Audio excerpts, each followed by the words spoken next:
Pela graça de Deus, nós estamos aqui reunidos em nome do Pai, do Filho e do Espírito Santo. Amém.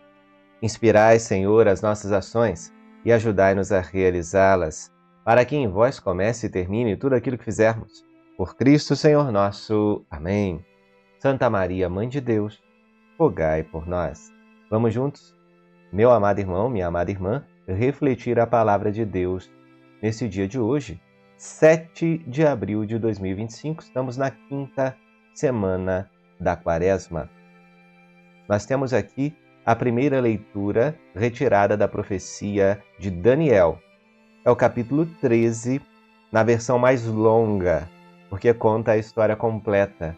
Tem uma versão mais curta, só que ficam faltando alguns elementos importantes. Eu preferi ler aqui para vocês a parte mais longa. Tenham paciência, mas vamos juntos refletir essa palavra tão impactante. Naqueles dias, na Babilônia, vivia um homem chamado Joaquim. Estava casado com uma mulher chamada Susana, filha de Eucias, que era muito bonita e temente a Deus. Também os pais dela eram pessoas justas e tinham educado a filha de acordo com a lei de Moisés. Joaquim era muito rico e possuía um pomar junto à sua casa. Muitos judeus costumavam visitá-lo, pois era o mais respeitado de todos. Ora, naquele ano, tinham sido nomeados juízes 2 anciãos do povo, a respeito dos quais o Senhor havia dito: da Babilônia brotou a maldade de anciãos juízes que passavam por condutores do povo. Eles frequentavam a casa de Joaquim e todos os que tinham alguma questão se dirigiam a eles. Ora, pelo meio-dia, quando o povo se dispersava, Susana costumava entrar e passear no pomar de seu marido. Os 2 anciãos viam-na todos os dias entrar e passear e acabaram por se apaixonar por ela. Ficaram desnorteados a ponto de desviarem os olhos para não olharem para o céu, e se esqueceram dos seus justos julgamentos. Assim, enquanto os 2 estavam à espera de uma ocasião favorável, certo dia, Susana entrou no pomar como de costume, acompanhada apenas por 2 empregadas, e sentiu vontade de tomar banho por causa do calor. Não havia ali ninguém, exceto os 2 velhos que estavam escondidos e a espreitavam. Então ela disse às empregadas: por favor, ide buscar-me óleo e perfumes e trancai as portas do pomar, para que eu possa tomar banho. Apenas as empregadas tinham saído, os 2 velhos levantaram-se e correram para Susana, dizendo: olha, as portas do pomar estão trancadas e ninguém nos está vendo. Estamos apaixonados por ti. Concorda conosco e entrega-te a nós. Caso contrário, deporemos contra ti que um moço esteve aqui e que foi por isso que mandaste embora as empregadas. Gemeu Susana, dizendo: estou cercada de todos os lados. Se eu fizer isto, espera a minha morte, e se não o fizer, também não escaparei das vossas mãos. Mas é melhor para mim, não o fazendo, cair nas vossas mãos do que pecar diante do Senhor. Então ela pôs-se a gritar em alta voz, mas também os 2 velhos gritaram contra ela. Um deles correu para as portas do pomar e as abriu.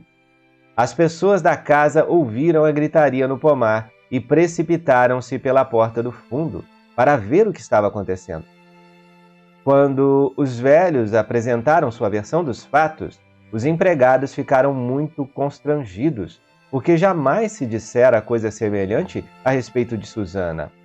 No dia seguinte, o povo veio reunir-se em casa de Joaquim, seu marido. Os 2 anciãos vieram também com a intenção criminosa de conseguir sua condenação à morte. Por isso, assim falaram ao povo reunido: mandai chamar Susana, filha de Eucias, mulher de Joaquim. E foram chamá-la. Ela compareceu em companhia dos pais, dos filhos e de todos os seus parentes. Os que estavam com ela e todos os que haviam choravam. Os 2 velhos levantaram-se no meio do povo e puseram as mãos sobre a cabeça de Susana. Ela, entre lágrimas, olhou para o céu, pois seu coração tinha confiança no Senhor. Entretanto, os 2 anciãos deram este depoimento: enquanto estávamos passeando a sós no pomar, esta mulher entrou com 2 empregadas. Depois, fechou as portas do pomar e mandou as servas embora. Então, veio ter com ela um moço que estava escondido e com ela se deitou. Nós, que estávamos num canto do pomar, vimos esta infâmia. Corremos para eles e os surpreendemos juntos. Quanto ao jovem, não conseguimos agarrá-lo, porque era mais forte do que nós, e, abrindo as portas, fugiu. A ela, porém, agarramos e perguntamos quem era aquele moço. Ela, porém, não quis dizer. Disto, nós somos testemunhas. A Assembleia acreditou neles, pois eram anciãos do povo e juízes, e condenaram Susana à morte. Susana, porém, chorando, disse em voz alta: ó Deus eterno, que conheces as coisas escondidas e sabes tudo de antemão, antes que aconteça. Tu sabes que é falso o testemunho que levantaram contra mim. Estou condenada a morrer, quando nada fiz do que estes maldosamente inventaram a meu respeito. O Senhor escutou sua voz. Enquanto a levavam para a execução, Deus excitou o Santo Espírito de um adolescente de nome Daniel. E ele clamou em alta voz: sou inocente do sangue dessa mulher. Todo o povo então voltou-se para ele e perguntou: que palavra é esta que acabas de dizer? De pé, no meio deles, Daniel respondeu: sois tão insensatos, filhos de Israel? Sem julgamento e sem conhecimento da causa verdadeira, vós condenais uma filha de Israel? Voltai a repetir o julgamento, pois é falso o testemunho que levantaram contra ela. Todo o povo voltou apressadamente e outros anciãos disseram ao jovem: senta-te no meio de nós e dá-nos o teu parecer, pois Deus te deu a honra da velhice. Falou então Daniel: mantende os 2 separados, longe um do outro, e eu os julgarei. Tendo sido separados, Daniel chamou um deles e lhe disse: velho encarquilhado no mal, agora aparecem os pecados que estavas habituado a praticar. Fazias julgamentos injustos, condenando inocentes e absolvendo culpados. Quando o Senhor ordena, tu não farás morrer o inocente e o justo. Pois bem, se é que viste, dize-me, à sombra de que árvore os viste abraçados? Ele respondeu: à sombra de uma aroeira. Daniel replicou: mentiste com perfeição? Contra a tua própria cabeça. Pois o anjo de Deus, tendo recebido já a sentença divina, vai rachar-te pelo meio. Mandando sair este, ordenou que trouxessem o outro. Raça de Canaã e não de Judá, a beleza fascinou-te e a paixão perverteu o teu coração. Era assim que procedias com as filhas de Israel, e elas, por medo, sujeitavam-se a vós. Mas uma filha de Judá não se submeteu a essa iniquidade. Agora, pois, dize-me, debaixo de que árvore os surpreendeste juntos? Ele respondeu: debaixo de uma azinheira.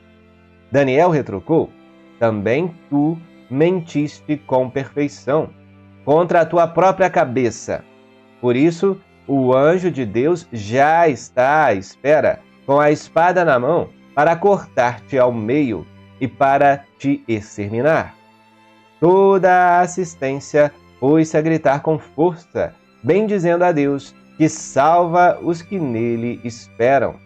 E voltaram-se contra os 2 velhos, pois Daniel os tinha convencido por suas próprias palavras de que eram falsas testemunhas. E, agindo segundo a lei de Moisés, fizeram contra eles aquilo que haviam tramado perversamente contra o próximo, e assim os mataram. Enquanto naquele dia era salva uma vida inocente. Palavra do Senhor, graças a Deus. É uma leitura muito longa, mas também muito cheia de significado espiritual para nós. Meus amados irmãos e irmãs, a perversidade do coração é capaz de conduzir um ser humano aos piores erros, não importa a sua posição na hierarquia, seja a hierarquia social, política, hierarquia da igreja. Homens ali, eleitos para defenderem o povo, para julgarem as causas com justiça, se entregaram às paixões desordenadas. Idosos, com toda a autoridade, com aquela aparência respeitosa, mas caíram no mal, no desejo, no pecado e tramaram contra a vida de uma mulher inocente, fiel, justa. Aquela lei levada à risca ainda dava brechas para atos de grande justiça, principalmente contra as mulheres.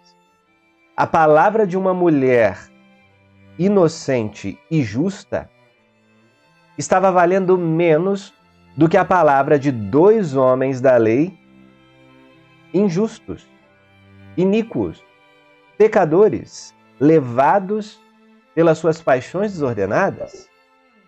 E ali, a única alternativa daquela mulher justa foi elevar seus olhos a Deus e rezar e pedir que Deus mesmo faça a justiça. Hoje em dia, olhando tanta injustiça no mundo, meus amados, tanta gente que não consegue se defender com as próprias forças, tanta gente que não tem estudo, argumento, não tem uma proteção judicial, quanta gente sendo oprimida, sendo condenada, às vezes não pela lei, mas condenada a viver na pobreza, no abandono, na miséria, por causa da iniquidade de juízes, de políticos, de pessoas que estão em altas hierarquias e que oprimem o povo, também dentro da igreja. Gente em alta hierarquia que não permite que os mais humildes tenham acesso à verdadeira doutrina. Isso é algo perverso que será cobrado por Deus.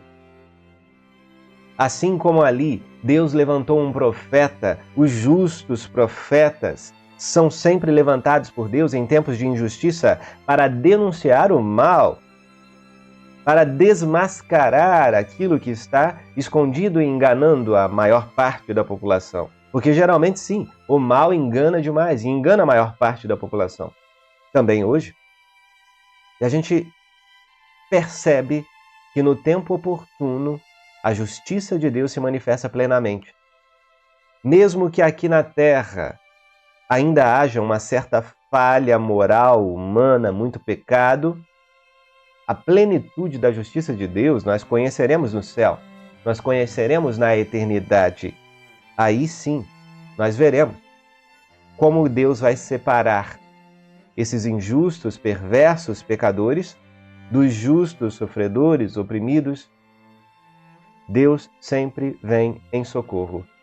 Aquela mulher rezou, apresentou seu coração limpo, puro. Deus levantou um profeta e defendeu a honra e a vida daquela mulher, condenando aqueles homens, segundo a lei da época, aquilo que eles queriam que acontecesse com a própria mulher. No Evangelho, nós vamos voltar a essa leitura, mas agora vamos refletir com o Salmo de hoje. É o Salmo 22, em algumas traduções 23, e o refrão diz assim: mesmo que eu passe pelo vale tenebroso, nenhum mal eu temerei, estás comigo. O Senhor é o pastor que me conduz, não me falta coisa alguma.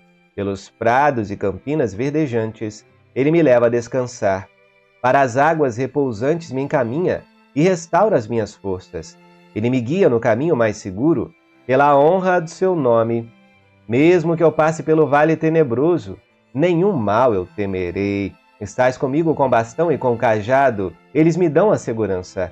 Preparais à minha frente uma mesa, bem à vista do inimigo. Com óleo, vós ungis minha cabeça, e meu cálice transborda. Felicidade e todo bem hão de seguir-me por toda a minha vida, e na casa do Senhor habitarei pelos tempos infinitos. Olha que salmo tão belo, que vem se encaixar perfeitamente com essa primeira leitura. Mesmo que passemos pelo vale tenebroso da sombra das mortes, pela injustiça, pela opressão, as acusações falsas, um mundo que tenta perseguir a nossa fé, que tenta armar ciladas para que a gente caia, para que sejamos presos, perseguidos, oprimidos. Mesmo assim, Deus está conosco. Deus é justo, Ele ouve a oração daqueles que sofrem e Ele prepara, sim, toda a sorte de prosperidade, de graça, de bênçãos sobre aqueles que permanecem na justiça, sobre aqueles que permanecem no amor, na fé, na esperança, seguindo os seus mandamentos. Deus se manifesta no tempo oportuno. Creia, meu irmão e minha irmã, toda injustiça que você passa, toda tristeza que você vê no mundo, isso vai acabar. E Deus, no tempo oportuno, vai visitando cada vida, sustentando cada pessoa, cada família que sofre. Nós cremos nisso. A leitura mostra, o Salmo confirma, e agora nós vamos ler também no Evangelho. O Evangelho de hoje é retirado de João, capítulo 8, versículo 12 ao 20. Naquele tempo, disse Jesus aos fariseus: Eu sou a luz do mundo. Quem me segue não andará nas trevas, mas terá a luz da vida. Então os fariseus disseram: O teu testemunho não vale, porque estás dando testemunho de ti mesmo. Jesus respondeu: Ainda que eu dê testemunho de mim mesmo, o meu testemunho é válido, porque sei de onde venho e para onde vou. Mas vós não sabeis de onde venho, nem para onde vou. Vós julgais segundo a carne, eu não julgo ninguém, e se eu julgo, o meu julgamento é verdadeiro, porque não estou só, mas comigo está o Pai que me enviou. Na vossa lei está escrito que o testemunho de duas pessoas é verdadeiro. Ora, eu dou testemunho de mim mesmo, e também o Pai que me enviou dá testemunho de mim. Perguntaram então: Onde está o teu Pai? Jesus respondeu: Vós não conheceis nem a mim, nem o meu Pai. Se me conhecesseis, conheceríeis também o meu Pai. Jesus disse essas coisas enquanto estava ensinando no templo, perto da sala do tesouro, e ninguém o prendeu, porque a hora dele ainda não havia chegado. Palavra da salvação. Glória a vós, Senhor. Meus amados, olhando para a primeira leitura, você se lembra ali? Aqueles dois anciãos corruptos e pecadores eram duas testemunhas, né? Aqui Jesus, ele faz uma alusão a esta lei que previa que um julgamento, que um testemunho só era válido com a apresentação de duas pessoas. Naquele tempo, a palavra tinha força e poder, né? Acreditava-se muito no que as pessoas diziam. Não era preciso assinar um documento, reconhecer firma no cartório, não. A palavra, ela tinha um peso, uma grande validade, e com duas testemunhas já se acreditava naquilo. Então, aquilo que aqueles anciãos fizeram era gravíssimo. Claro que hoje em dia a mentira também é gravíssima, é um pecado. Mas hoje a gente vê as pessoas mentindo na TV, nas redes sociais, até em jornais. E mentindo sem nenhum problema, sem nenhum escrúpulo. Mentindo na política, até sacerdotes que mentem no ambão, numa homilia. Acontece, infelizmente. A exemplo daqueles iníquos da primeira leitura. O falso testemunho, que é um grande pecado. Nós devemos vigiar as nossas palavras, a nossa língua, para não cairmos no falso testemunho. A justiça de Deus ultrapassa tudo isso e nós todos seremos julgados por aquilo que dizemos, por aquilo que fazemos. Mas aqui Jesus, ele fazendo alusão a esta lei do testemunho de duas pessoas, Estavam cobrando ele ali. Quem mais vai falar em seu nome? Quem mais vai te defender? Quem mais vai dizer que isso é verdade que você está falando? O Pai dá testemunho de mim. Ele diz isso, né? Eu sou a luz do mundo. Mas como você vai provar isso? O Pai dá testemunho de mim. E logo mais à frente, em Pentecostes, seria revelada a terceira pessoa da Santíssima Trindade, que também sempre esteve ali presente. O Espírito de Deus movendo muitas coisas também no Antigo Testamento. Mas agora essa doutrina seria mais plenamente revelada para poder ser compreendida por nós. O Pai dá testemunho do Filho, o Espírito também, e nessa trindade um dá testemunho do outro. Uma trindade de amor que vem trazendo luz, justiça, misericórdia, perdão, vem trazendo toda a sorte de graças, de bens e de dons para a humanidade. Jesus é Deus, segunda pessoa da Santíssima Trindade, e aqueles homens, cheios de soberba, cheios de uma cegueira espiritual, estavam no templo de Deus, mas não reconheciam o próprio Deus encarnado. Isso mostra para nós que é possível, meus amados. Isso não é nenhuma afronta contra a Igreja Católica. Nós amamos o Papa, respeitamos arcebispos, bispos, cardeais, padres, claro. Mas isso aqui mostra para nós que não é impossível que uma pessoa, por mais estudo, eloquência que tenha, não é impossível que ela esteja no templo, dentro da igreja, dentro do Vaticano, estudando, falando tantas coisas para o mundo inteiro, mas ela pode estar longe de Deus. Ela pode estar não percebendo a presença de Deus e aquilo que Ele quer falar ao povo. Às vezes, grandes pastores que têm grandes responsabilidades na igreja permanecem cegos diante da palavra, diante do magistério, diante daquilo que Deus quer que seja dito conforme os sinais dos tempos presentes. Essa omissão também é um negar a Deus, assim como a luz veio e as trevas não a reconheceram. Quem está nas trevas não reconhece Deus, não reconhece Jesus, não é movido pelo Espírito Santo e permanece nessa escuridão intelectual e espiritual. Quanta cegueira nós não temos no nosso tempo e quanta divisão na igreja. Isso acontece exatamente porque alguns reconhecem Deus e querem seguir os seus mandamentos e outros não reconhecem a Deus e querem seguir uma agenda do mundo, uma agenda política, uma agenda até de uma religião universal que equipara toda a fé no mesmo pote, no mesmo patamar. Não é assim que Jesus veio anunciar. E a gente tem que prestar atenção. Ele é a luz, ele ilumina as trevas da nossa ignorância, da nossa inteligência, da nossa falta de fé. Ele vem iluminar os nossos pastos. E eu repito, não estamos aqui para brigar com ninguém. Nós estamos aqui para caminhar na luz. E é claro, esse Jesus que veio trazer uma divisão, uma contradição, porque ele veio, essa contradição é entre aqueles que vão caminhar na luz e entre aqueles que vão caminhar nas trevas. A escolha é sua. Não importa o que digam, o que façam, o que pensem, o que ensinem. Fiquemos com a doutrina dos apóstolos, com o magistério da igreja, com as sagradas escrituras, com a tradição, com todo o tesouro da revelação contido na Igreja Católica. Rezemos, porque em tempos de confusão, somente a luz de Cristo é capaz de nos iluminar para que não caiamos no erro, nas trevas da ignorância, para que sejamos verdadeiramente salvos e cheguemos um dia à glória eterna. Louvado seja nosso Senhor Jesus Cristo, para sempre seja louvado. Estivemos e permaneceremos reunidos em nome deste Deus, que é Pai, Filho e Espírito Santo. Amém. Fiquem com Deus e até a próxima.